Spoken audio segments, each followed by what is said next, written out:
Melhor é difícil. É um podcast em que Maria João Avilés entrevista portugueses que são exemplos de excelência. São os melhores nas suas áreas e contam como chegaram ao topo. Bem-vindos, Dr. Paulo Macedo, ao Melhor é Difícil, e é consigo que eu começo esta nova série de podcasts. E sabe uma coisa, quando me ocorreu este tema da excelência e o que ela permite aos homens e aos países, o primeiro nome que me ocorreu foi o seu. Paulo Macedo, onde toca, sai ouro, como agora se viu com os melhores resultados de sempre da Caixa Geral de Depósitos. Como é que se exerce a excelência? O que é decisivo quando Paulo Macedo se responsabiliza por uma área? Bom, em primeiro lugar, muito obrigado pelo convite, Maria João, e sem ser nenhuma troca de cumprimentos, vindo de si que admiro pelo rigor, pela consistência e pelo tempo, portanto, com um hábito com um hábito ao longo do tempo com a sua voz, que é de facto aliada ao rigor, mas também àquilo que há. Muito obrigada, mas olha que a excelência agora é sua. Como muito é bem. O que é decisivo? Eu vou responder à sua questão, mas quero dizer, eu não tenho a preocupação de ser uma pessoa perfeita, ou não confundo excelência ou pontos de excelência com uma perfeição ou com não ter defeitos. No entanto, acredito que é minha obrigação, designadamente pelas funções que exerço e que já exerci, que tenho que fazer uma diferença significativa nas instituições, dentro de um trabalho de uma equipa, e um dos fatores, respondendo já num princípio à sua pergunta, um dos fatores da excelência é a escolha das equipas. Portanto, decisivo. É totalmente decisivo. E, portanto, esta questão de que, às vezes, para a gestora, ou vai o Manel, ou vai o Joaquim, se o Joaquim não pode, vai o António, etc. Não lhe acontece. Não é assim que deve funcionar, porque a diferença entre uma pessoa boa e uma pessoa muito boa, designadamente com grandes responsabilidades, é de facto imensa. É muito significativa. Sobre a excelência, eu gostava, há duas definições que eu gosto e que costumo utilizar, que é a primeira, que é a excelência é aquilo que nós fazemos como um hábito, não um ato isolado, não é? Porque fazer uma coisa bem, claro, toda a gente faz, isto é uma citação de Aristóteles, e depois fazer um contraponto numa versão muito moderna do Tom Peters, um dos autores de gestão, que diz que excelência é aquilo que nós fazemos nos próximos 5 minutos. Ou seja, que é maravilhoso isso. Parece contraditório, mas não é. Não é. Ou seja, no fundo, o que estes dois autores dizem é que quando se é excelente, ou há pontos de excelência, isso não é um fogacho, não é uma vez que acontece, ou seja, tem que ser consistente. E daí eu há bocado estar a aludir à consistência. E por outro lado, é aquilo que de alguma forma é instintivo.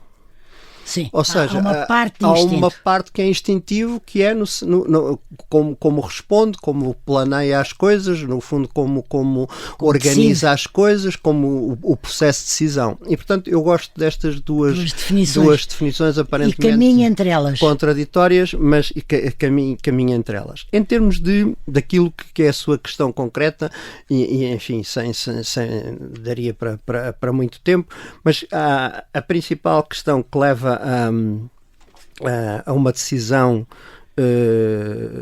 eficaz e a uma atuação eficaz, o primeiro são as equipas. Sim. E as equipas têm as pessoas certas. Sim. E eu acredito muito que a diferença entre uma pessoa certa, uma pessoa comprometida com as competências necessárias, e outra que não tenha, já explicou, sim, são coisas totalmente decisivas.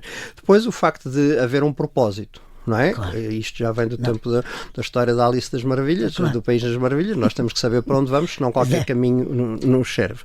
Depois, algumas questões como ter prioridades bem definidas. não é? Porque nós hoje temos solicitações de toda a ordem, toda de todo ordem. o género, temos que atender... Múltiplas e permanentes. E designadamente até com o que os bancos em especial enfrentam e que têm que responder, os múltiplos riscos que têm, que neste caso já são dezenas e dezenas de riscos significativos que se têm que fazer face. E, portanto, as pessoas têm que ter um tempo para responder aos riscos e os mitigar, mas têm um tempo para dedicar ao negócio e, portanto, têm que ter prioridades. Depois, uma coisa que às vezes custa um bocadinho aos portugueses que é fazer escolhas. Nós somos muito mais de não ter alternativas ou de não querer escolher entre alternativas, mas de facto um caminho de excelência implica seguir um ou outro caminho ou outro. E depois também eu acredito que a excelência está ligada a outras duas coisas. Uma muito em voga, que é a resiliência, mas a resiliência no sentido da pessoa ter aquilo que vulgarmente se diz de pele dura ou de ter embates. Porque há uma coisa que nós todos sabemos na prática, mas muitas vezes nos esquecemos, que é qualquer decisão tem sempre prós e contras. Senão não era decisão. As decisões só têm prós, mais ou menos eu espero que já estejam todas tomadas. Claro. O decisor não... Claro. Portanto, quando alguém diz que mas isto tem contras, é claro. Quer dizer, claro, com certeza senão, é assim. Senão não havia a sair. E depois, por outro lado, também o facto de ter autonomia. Eu acho que os decisores têm que ter autonomia no sentido de ter uma independência. De não saber o que é melhor para a instituição ou para... Saber o que é melhor, mas também ter a sua independência própria. Ou seja, claro. Não estar independentes, ou em última instância independência económica, mas também independência da sua própria carreira profissional. Ou seja, eu não estar dependente apenas desta função e ter que viver apegado para manter aquela função. E, portanto, isso a pessoa constrói através da sua atividade, das suas competências, do seu currículo, dos seus estudos, da sua experiência. Claro. Olha, ficou tão bem explicado. Mas relacionado com isso, eu julgo que tudo isso que me disse foi semeado no ir adquirindo sempre o máximo de saber e além disso, além da sua licenciatura em gestão, teve formações executivas nas melhores escolas do mundo e eu vou nomeá-las para se perceber que são mesmo. O MIT, Harvard, INSEAD, Stanford, Oxford, etc. A educação é, digamos, o avesso do grande casaco da excelência.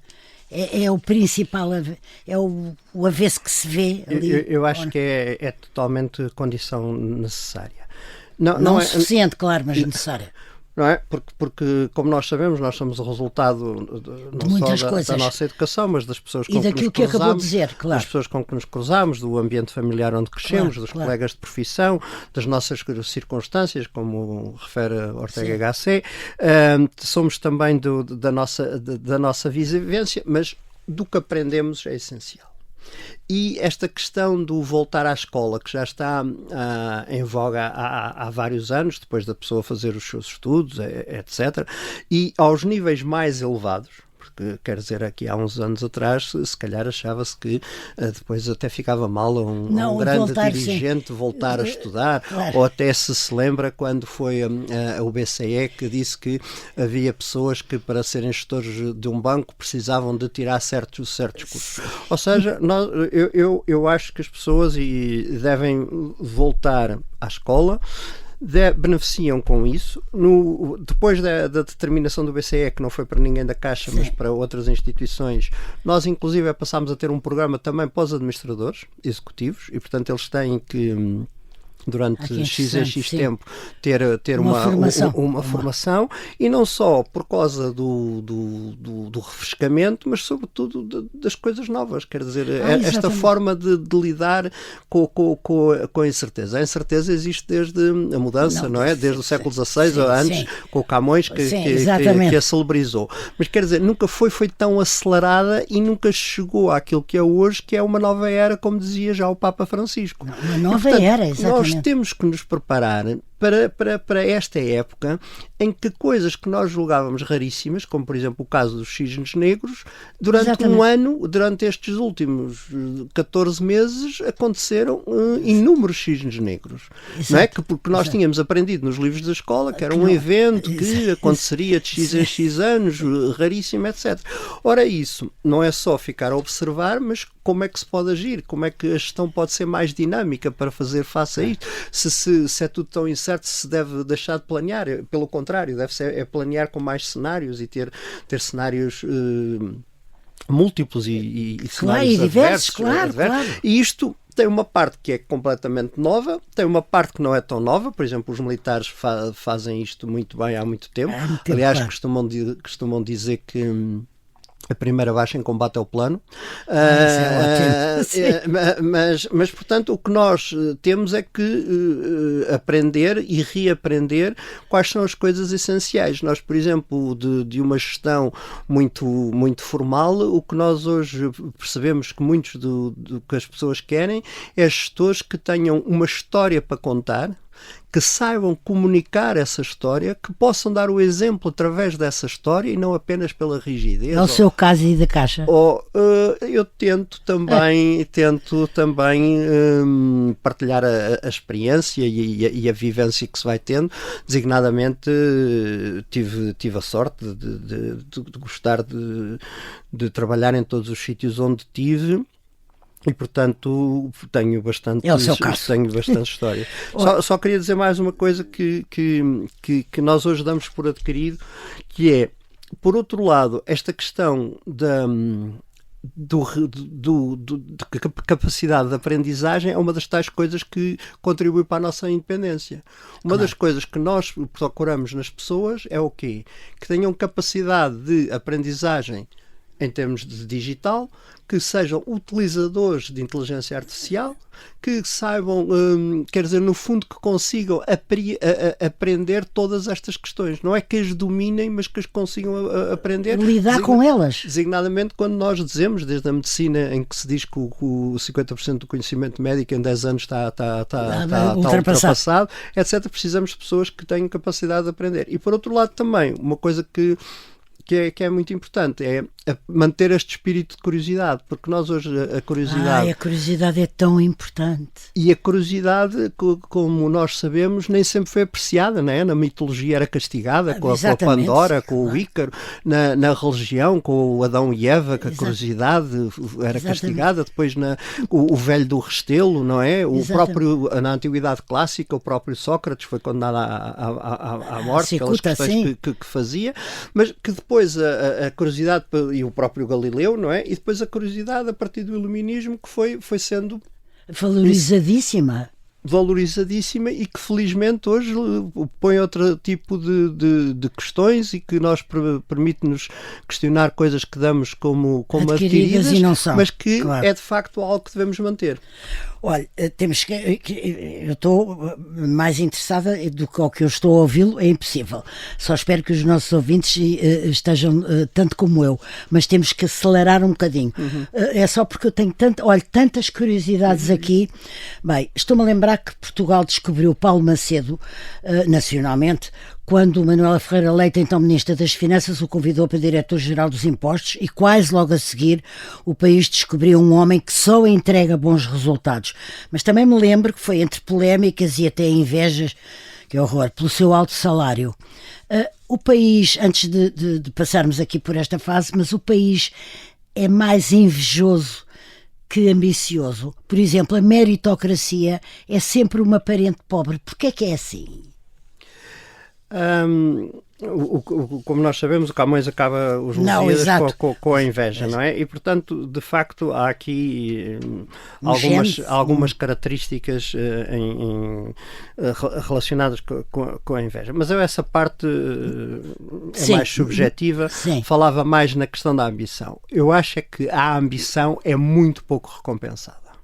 A meritocracia, por exemplo? A ambição e a meritocracia. Sim. Nós, por exemplo, queremos sempre nivelar por uma média, não é? Quando temos, por exemplo, quando eu estive nos impostos ou na saúde, que Sim. encontrei pessoas do melhor com que já trabalhei na vida, e quer dizer, promover essas pessoas tinha que esperar por um concurso que abrisse daqui a uns anos e que eu já podia não estar, ou com o tempo que os concursos demoram. E, portanto, quer dizer, ou, por exemplo, poder aumentar a pessoa um X. Era totalmente inoperacional. Não é possível, não é? Sim. Por isso é que às vezes, quando as pessoas estão em empresas privadas ou empresas que isto é possível, não dão o suficiente valor aos instrumentos de gestão que existem, que as pessoas podem ter, felizmente, prémios, podem ter promoções, etc., que na administração pública não existe. E, por outro lado, esta questão de a inovação não é suficientemente recompensada, porque nós não compensamos muito o risco. Não é? Porque o risco implica a pessoa expor-se. Não há inovação sem risco. O risco implica a pessoa expor-se, e muitas das pessoas, exemplos que têm, é que o passar entre os pingos da chuva compensa. Uma das coisas que eu tento por onde passo é destapar as pessoas, e portanto destapar porque, infelizmente, o que eu encontro na sua maioria são pessoas de talento, são pessoas que se ultrapassam, como por exemplo agora na Caixa, mas anteriormente nos impostos, no Ministério da Saúde, na saúde, em muitos outros sítios, mas há outros que tentam precisamente, quer dizer, ver se isto passa, não é? Isto está de passar, não fazer de conta. Ou a administração vai-se embora, nós ficamos cá. Claro. E portanto o risco é pouco compensado e a ambição é pouco compensada. Veja-se, por exemplo, porque é que, já não digo, porque é que os nossos empresários são tão mal estimados. É das tarefas mais nobres, é uma pessoa pôr-se a empreender, a arriscar o seu património, o seu património, criar riqueza e ir atrás de algo que acrescenta valor à sociedade, dá emprego, que cria produção ou cria serviços. Mas de facto quase uma vacina que há numa parte do país anti-empresarial. É tão esquisito, não é? Anti-empresários. Anti-empresários ou ignorá-los. Como se não fossem o que são, que é indispensáveis à sociedade, ao desenvolvimento do país. São as empresas que criam riqueza. Aliás, depois não sei quando é que a entrevista sairá, mas quer dizer, eu ontem dizia, não é? Porque a Caixa apresentou... Estamos a falar no dia em que a Caixa, no dia a seguir à Caixa ter apresentado... A Caixa apresentou lucros expressivos. E, portanto, um dos jornalistas dizia, mas os lucros são muito elevados. Quer dizer, com o dinheiro que está aqui investido, a Caixa tem que necessariamente ter lucros significativos. Mas parece que é mal visto o lucro. Parece que é mal visto uma grande empresa, quando são as grandes empresas que podem competir, são as grandes empresas que são o resultado de crescimento, porque já foram pequenas, não é? Claro, com muito esforço e com gerações, às vezes, ou às vezes com... São internacionais e criam riqueza e emprego e pagam melhor e conseguem fazer investigação. Mas quer dizer, nós temos aqui alguns anátemas, designadamente o lucro é bom, mas é se for pequenino. Mas deixa-me só... Desculpe, não queria interrompê-lo. É porque a palavra lucro faz-me lembrar que essas pessoas também não atendem. É quando se devolve ao Estado uma parte dos ganhos da Caixa deste ano, dos resultados, esse dinheiro é empregue para os portugueses, na educação, na saúde, não é para ficar guardado nos bolsos dos governos. Aliás, uma vez fui questionado na Assembleia da República sobre os lucros, quer dizer, os lucros são o que vai para o orçamento do Estado, que os deputados é que decidem. Exatamente. Portanto, os deputados decidem onde é que alocam as receitas a que tipo de despesa. Sim. Não, exatamente, mas há aqui, já sei que já me evocou o Camões sobre a inveja e sobre... mas frisou-me mais a ambição. E a propósito de ambição, nós vamos agora fazer só aqui, a propósito de ambição, eu vou-lhe falar agora da sua passagem na saúde, que foi a todos os títulos também notável, mas vou-lhe só pedir para fazermos aqui um brevíssimo intervalo. Voltamos já a seguir, esperem por nós.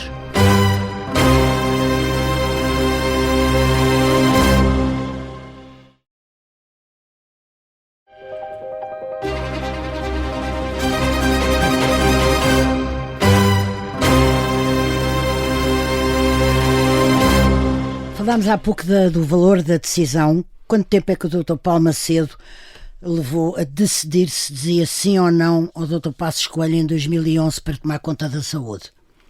Eu nunca tinha visto o Dr. Pedro Passos Coelho, ele pediu-me para ir falar com ele. Percebeu logo para o que era?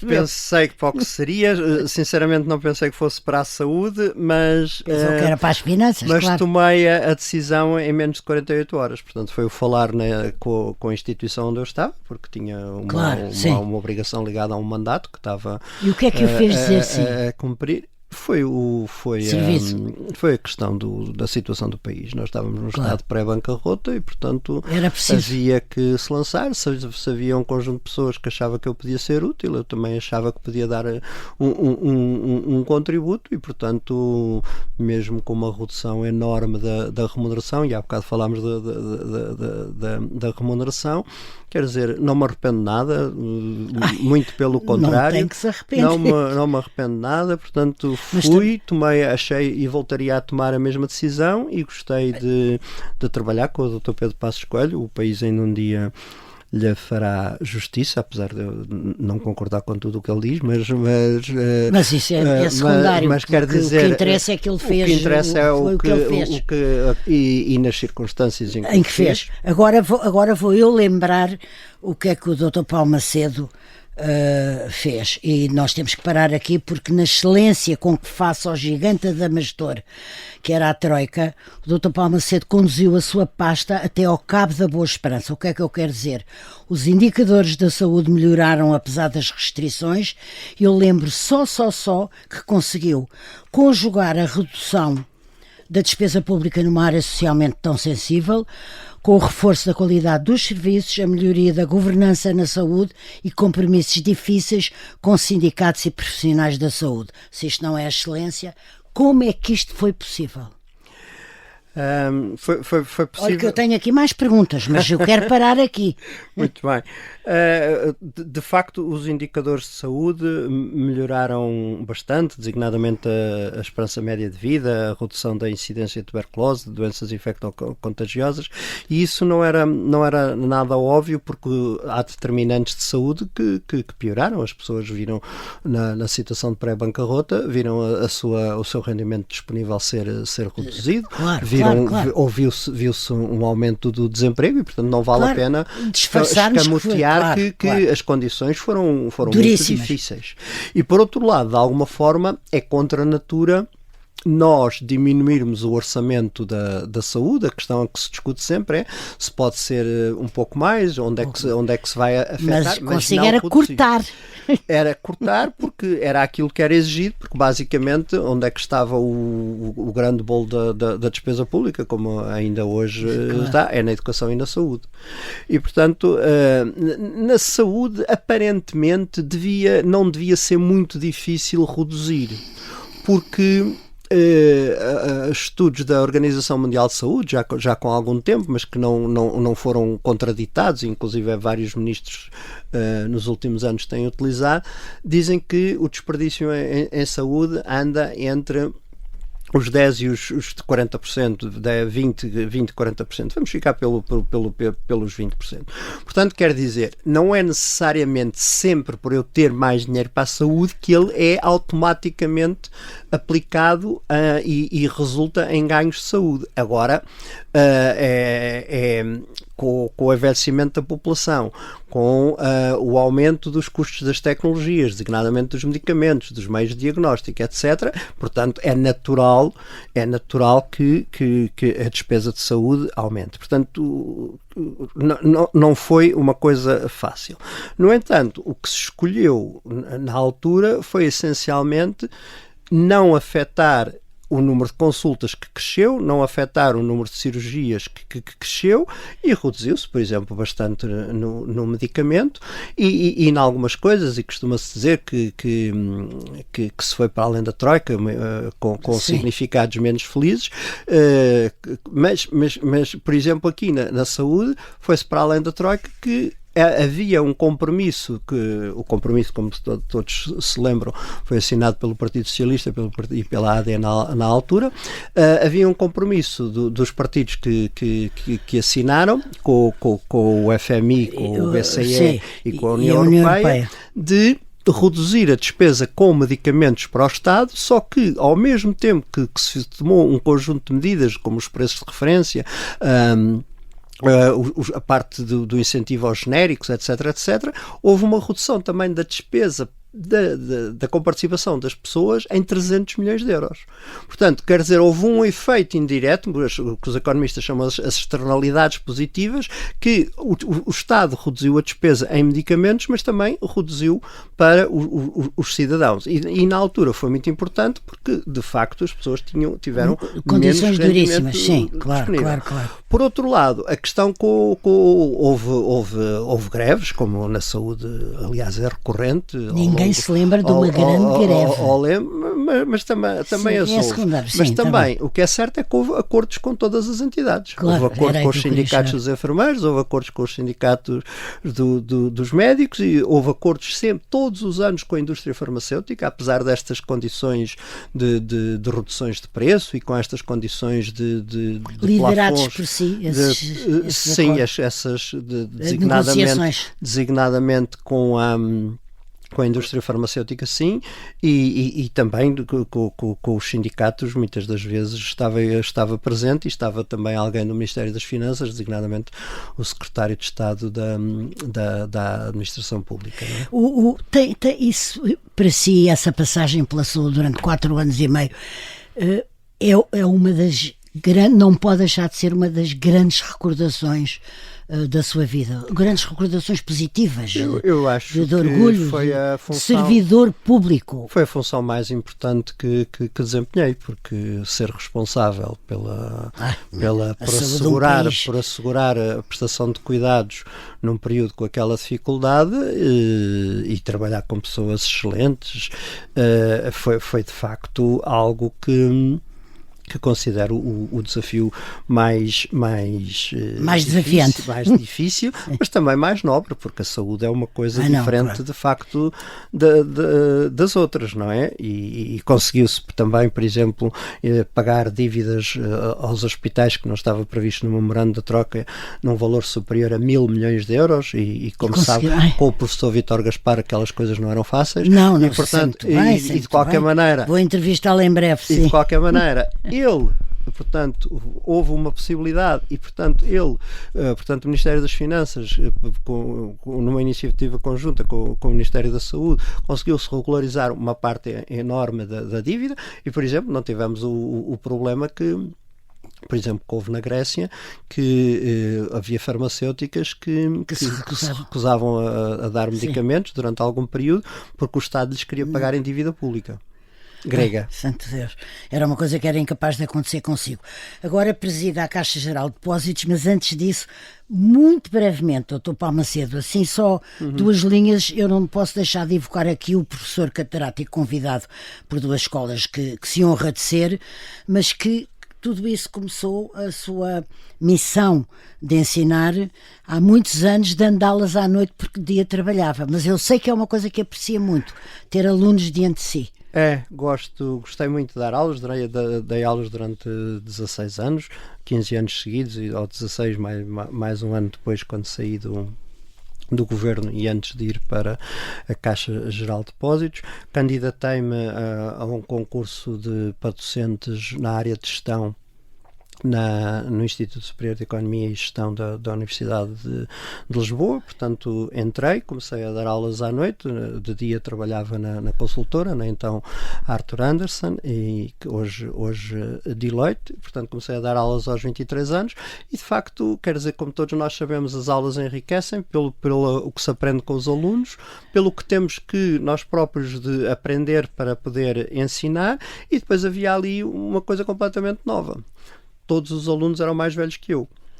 Portanto, aos 23 anos. Claro. E depois apanha-se pessoas que, e por isso eu sou um defensor dos cursos à noite, mesmo que tenham poucas turmas, Sim. e sou contra a extinção dos cursos à noite, porque se apanha pessoas ou que já tinham uma licenciatura em engenharia e queriam tirar ou apanha-se pessoas que tiveram a completar É sempre bom. o acesso, e por exemplo, um dos alunos que tive, o Dr.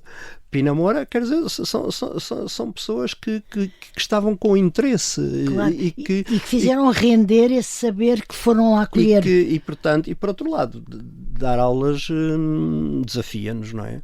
Aliás, porque os alunos sabem sempre quando é que o professor preparou as aulas ou não. Sabem, sempre, não sabem? Sempre. Pois é muito E interessante. os professores também sentem quando é que eles estão a saber. É muito importante. Olha, agora vamos mesmo à Caixa, mas há pouco falou aí que gostou muito de trabalhar com o Pedro Passos Coelho. Como é que ele era, só porque ninguém se lembra, e eu próprio não sei também, e ninguém sabe, como é que ele era como primeiro-ministro? Gostava de ouvir, não gostava que se perdesse muito tempo, intervinha quando cada ministro expunha.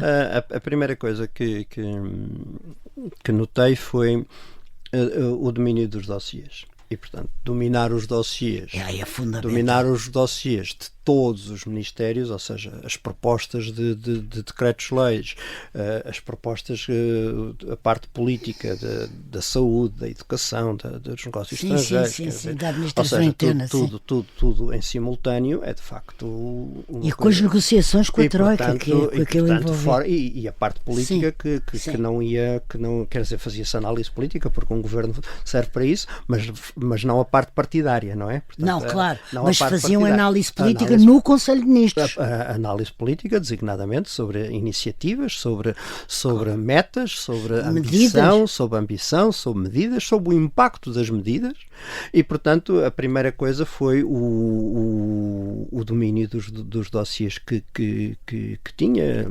Que o impressionou. Que impressionou. E depois, enfim, as questões que tem, como determinação, às vezes um bocadinho de teimosia, mas, portanto, mas que foram essenciais em muitos momentos da governação, como muita gente se lembra. Só mais esta, há pouco disse, não quer dizer que esteja sempre de acordo com ele. Às vezes não estou. Por exemplo, não está em quê? Só um exemplo, 5 segundos. Não quero aqui nem fazer política, nem entrar, mas, por exemplo, acho que eu percebo a parte de potencial de conflitos de interesses que pode haver entre o diretor da Polícia Judiciária ir para Ministro da Administração Interna, mas também acho que com outros precedentes que já houve, como o Dr. Fernando Negrão e muitos outros, acho que não devemos perder um bom ministro. O que nos ensinam em governance é que os conflitos de interesse se mitigam. Porque há de haver sempre um conflito de interesses. Por exemplo, quando eu fui para os impostos, eu, por exemplo, autolimitei-me a despachar qualquer assunto sobre o banco onde eu trabalhava. Claro. Autolimitei-me, portanto, os conflitos de interesse, alguém tem sempre um conflito de interesse, só quem não tenha história, só quem não tenha passado, evidente. Só quem seja viúvo, órfão, etc. Portanto, há sempre algum conflito de interesse. Portanto, o que interessa é a possibilidade ou não de mitigar. E, portanto, eu, neste caso, acho que não se devia perder que eu acho que poderá ser um quadro um bom e, portanto, não se devia perder um bom ministro da Administração Interna por ele ter sido responsável da Polícia Judiciária. Portanto, está de acordo. Estou de acordo, mas o Dr. Passos Coelho criticou que por causa dos potenciais conflitos de interesse. Não, já percebi. E a minha tese é de que os conflitos de interesse existem sempre. Existem múltiplas situações. Olha, agora o tempo voa, agora já estou eu aflita, meti uma data de extras. A Caixa é uma grande nau. O que é que nunca pode falhar no leme da nau? Olha, vou-lhe só passar rápido 4 ou 5 coisas. Nunca pode falhar, em primeiro lugar, o dever fiduciário para com os depositantes. O dever fiduciário dos gestores para com os depositantes. Os bancos são instituições distintas, porquê? Porque o dinheiro é-nos confiado. E é-nos confiado, no caso da Caixa, por mais de 4 milhões de portugueses. E, portanto, quer dizer, isso é uma responsabilidade enorme que um banco tem e que um banco de capitais públicos e com o histórico da Caixa tem e com a diversidade, porque o funding da Caixa é feita através de milhares de poupanças, centenas de milhares. Depois, a segunda que não pode falhar é o serviço às famílias, às empresas. E não falhou durante o Covid, não falhou nos momentos menos bons da Caixa e muito menos falhará agora que a Caixa tem capital, tem liquidez para financiar. A terceira coisa que não pode falhar é a sustentabilidade da instituição. Claro. E, portanto, assegurar, ter rentabilidade. Não pode haver bancos que não têm rentabilidade, porque a prazo morrem. E depois questões como a questão relativas à confiança. Quer dizer, a confiança continua a ser a base é tão inestimável. A base e a confiança nas pessoas, a confiança na instituição, mas também a confiança nos fatores que são muitas das vezes uns objetivos, como os balanços, os resultados, que são cada vez mais escrutinados, mas também na própria governance. Por outro lado, na Caixa há também uma coisa muito importante, que é o exemplo da aplicação dos dinheiros públicos. E, portanto, para mim não pode falhar, e para a equipa que tem estado na Caixa e para os colaboradores da Caixa, na sua maioria, não pode falhar a boa aplicação dos dinheiros públicos e demonstrar que numa entidade pública com equipas boas, com pessoas que são talentosas, conseguem não só devolver o dinheiro aos contribuintes, como conseguem remunerá-lo. Muito bem. No outro dia alguém me dizia: Paulo Macedo é o melhor gestor do país. Olha, cada palavra que diz confirma isso. Quantas reuniões é que tem por dia? Quantas pessoas encontra durante uma jornada de trabalho? Quantos mails lê? Pequenas reuniões, ou seja, contatar com pessoas várias, talvez por dia 8, 10 reuniões, aliás, porque eu tenho mais ou menos a porta aberta e ainda por cima as pessoas sabem que eu fico um bocadinho até mais tarde, portanto às vezes em vez de ir ao ginásio, que eu vou ao ginásio depois das horas. A Caixa tem um ginásio ou vai a um ginásio fora? A Avenida João 21 tem um ginásio desde que o edifício foi inaugurado e, portanto, são cerca E a que horas é que vai ao ginásio? Às 8, 9 da noite? Às 8 da noite. E a que horas chega à Caixa? Quantas horas trabalha por dia? Chega à Caixa. Chegar à Caixa é fácil. Chega às 8h30 porque é a hora que os balcões começam a trabalhar. E portanto, eu marco reuniões para as 8h30, claro. não por mania, mas claro, porque claro. se a maioria dos nossos trabalhadores está a laborar a essa hora, portanto as pessoas da sede também têm que estar a essa hora. E consegue ir ao ginásio todos os dias? Não, tem muita coisa de representação. Todos não conseguem. Eu vejo em muitas circunstâncias. Todos não consigo, mas tento ir 2, 3 vezes por semana. E pronto, muitos mails, muitos WhatsApps, muitos SMS. E enfim, mas tento ter cada vez também mais reuniões programadas, tento ter mais disciplinas com programas, tento contrariar alguns dos maus hábitos que, como sabe, que as reuniões têm uma hora de início, mas nunca têm uma hora de fim, mesmo quando são feitas por boas instituições. Também ter reuniões que não tenham um número exagerado de pessoas, enfim, aqueles princípios que a gente aprende, mas que quer dizer, tentar aplicá-los nem sempre é fácil, mas eu tento. Mas e organiza-se bem, por exemplo, quando se trata de família, da leitura, dos amigos, de fins de semana, consegue não levar o seu telemóvel profissional? Não. Quer dizer, eu tento fazer muito poucas coisas de telemóvel ao fim de semana, mas há algumas coisas que não pode deixar de ser. Há algumas coisas, aliás, porque quer se queira, quer não, muitas das vezes para uma conversa é um tempo mais tranquilo, portanto, se eu achar que a outra pessoa que estou a falar tem um nível de senioridade que também prefere ter uma conversa ao fim de semana, tenho. Caso correntes de trabalho, não tenho. Sim. E o que é que... A família, obviamente, prioritária. Tenho os filhos gêmeos. Tenho os filhos gêmeos, os dois a trabalhar em empresas distintas e e o que tento, o que eu noto é menos tempo para ler, e por isso dou cada vez mais valor à leitura. À leitura. Olha, tenho 50 segundos para me dizer como era filho de um pintor muito interessante, António Macedo. Moita Macedo. Moita Macedo, exatamente. Moita Macedo. O que é que lhe ficou de ter nascido e crescido entre telas e pincéis? Olha, 50 segundos. Ficou uma admiração pela escrita, sobretudo pela poesia, mas também gosto muito de prosa, pela criatividade. Eu acho que de facto os artistas são o facto de criar é distintivo, quer dizer, o aprender a ver pintura, as artes, isso ficou-me e eu agradeço.